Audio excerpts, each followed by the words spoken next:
Pravimo džem recept za kolače. Počnemo sa zamrznute voćke, pola limuna i šećer. I zbog toga što ove trešnje su baš velike, ja ću ih stavljati da ih blendam, izmiksam, znači stavljam jednu limun u trešnje. Znači, ja koristim u stvari viljušku, vidi kako dobro cedi. I nemoj da dodajete vode u ovo i radite brzo da bi ne voda tekla od zamrznute voće. Sad ih muti dok ne bude najviše izmučeno kako mognete. Stavljajte u šerpi.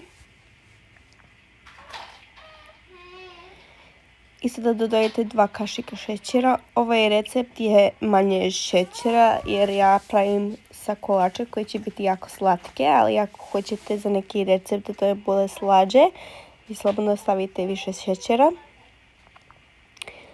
Eto sada nek ti prekuha nekih 10 minuta. Posle 10 minuta ja stavim gustinu, kašikica gustina u čaši. I stavim malo džema u gustini da bi napravila sloj.